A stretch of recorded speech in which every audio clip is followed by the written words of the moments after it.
Hello and welcome again to another video. This one is going to be a real interesting one and I'm all excited about it. I'm going to focus entirely on the one and only supreme goal of anti-natalism, which is to keep everything as non-existent as possible. We're going to focus on the concept of non-existence. And just like pretty much any concept, non-existence is definitely not such an easy thing to grasp or to wrap your mind around. In fact, there are a lot of hidden contradictions and paradoxes within non-existence. So here is the first paradox. By intentionally not bringing a sentient being into existence, you aren't helping or preventing that being from potential suffering at all, because if a being does not exist, you can't help that being. You aren't helping or preventing anyone or anything if they don't exist. So there's nothing good or bad that you can do to someone who doesn't exist, right? You can only do good and bad things to beings who are alive right now. So by definition, anti-natalism is neither a good thing nor a bad thing. It's a neutral. So that was that. I don't want to go any more further into that. I want to go straight to the second and most important paradox. Listen carefully. Non-existence. Non-existence doesn't exist. That's what it says. Non-existence, that which doesn't exist.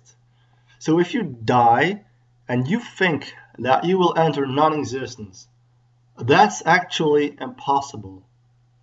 You think that you will be non-existence in the sense of being, to be non-existent. But non-existence is precisely the absence of being. So you can never become non-existence. Non-existent. Non-existence is not a state of being, so it is literally impossible for you to become non-existent. Also, within non-existence there is no time and space, so if you are dead, there is no possibility of experiencing time and space. People think that they will be dead forever, but actually they will be dead for precisely 0 units of time, because there is no time within death or non-existence.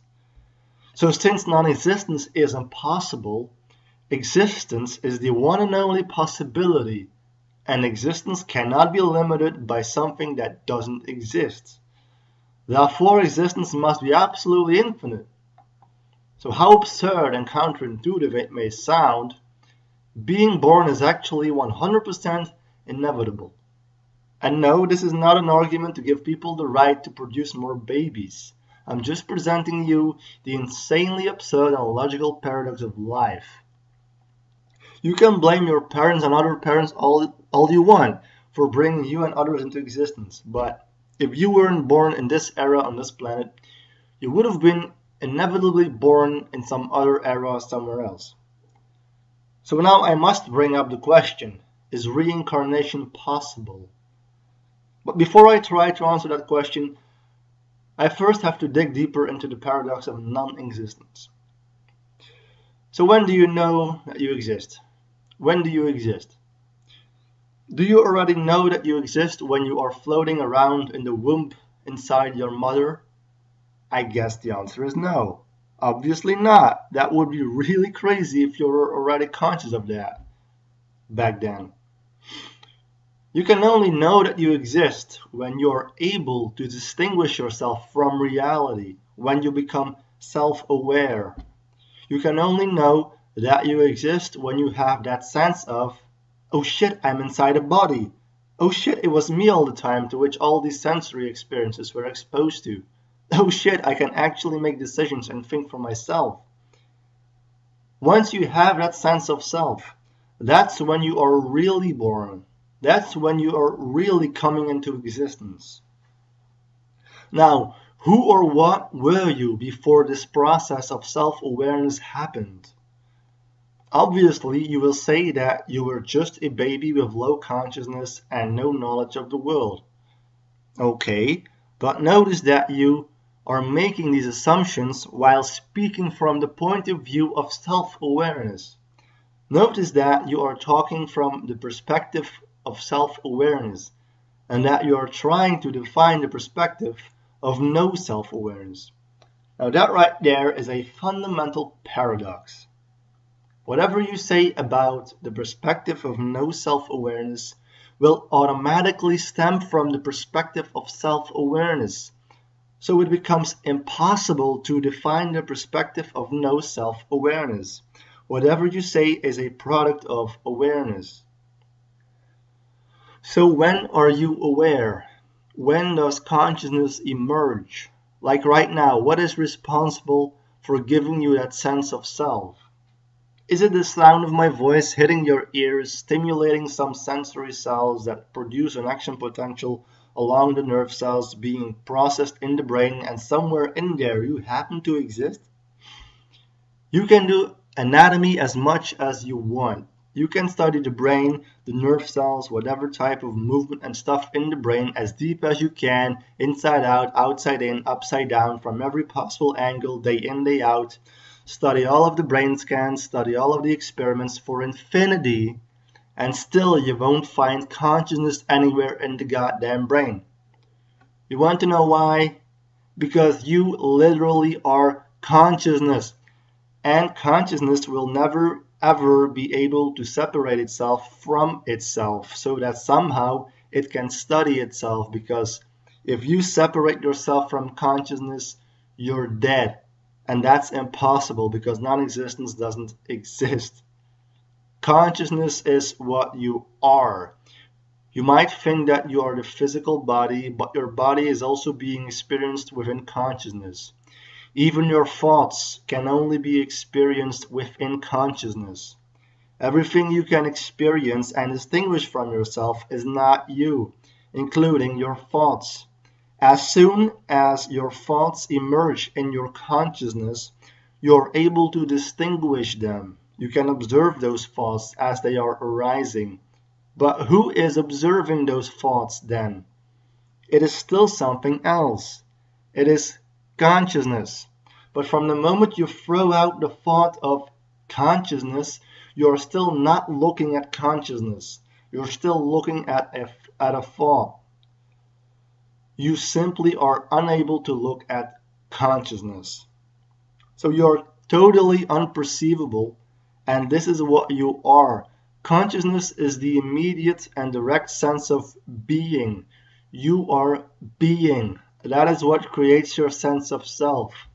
The very thing that makes you feel so fucking alive is the thing that is absolutely untraceable because it is precisely you.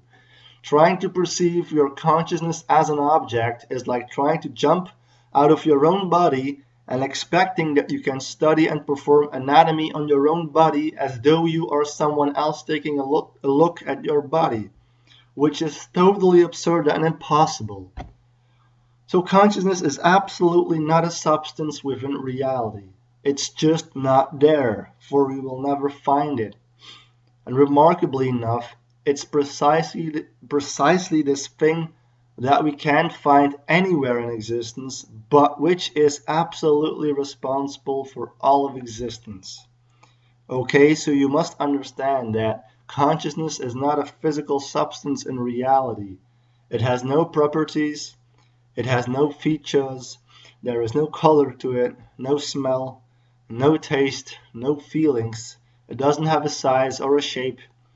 It is not located in space and time. It is zero-dimensional. It doesn't have a texture, and it's not a thing. In other words, it is the complete and total opposite of all the stuff that we can find within existence. Oh, okay, so it doesn't exist then? No, because non-existence is impossible, and therefore existence is inevitable. But on the other hand, it is impossible to find the very thing that causes all of existence within existence. So we are dealing with a huge paradox here. So here's the grand conclusion, and the average person is not going to like or agree with this conclusion. But the very cause of existence, whether it be the causation of consciousness or of the Big Bang or of God, all of those are impossible to find within existence and impossible to find within non-existence, which leads us to an answer that neither exists nor doesn't exist. You can't say that it exists, but you also can say that it doesn't exist. And this is what we will call non-duality, or as I would call it, a absolute neutral, balance between existence and non-existence, balance between all the possible dualities. And what I'm talking about is neither something nor nothing, is neither possible nor impossible, is neither real nor unreal. So here is another paradoxical conclusion that most people will refuse to understand or agree with. The source of reality is non-dual, which means that reality is neither caused nor uncaused. It never came into existence, nor did it remain non-existent. And there is no way to wrap your mind around that. No matter how long you try to understand this, you will inevitably fail. I can't understand this either, but this is what logic is forcing me towards. Logic is forcing me towards the incomprehensible. So is reincarnation possible? I don't know. Apparently we neither exist nor don't exist, and we're stuck in an infinite process of neither existing nor non-existing. And as far as anti-natalism goes, well, I don't know. I will keep that for another video. It's already difficult enough trying to explain non-duality. So stick around for another video.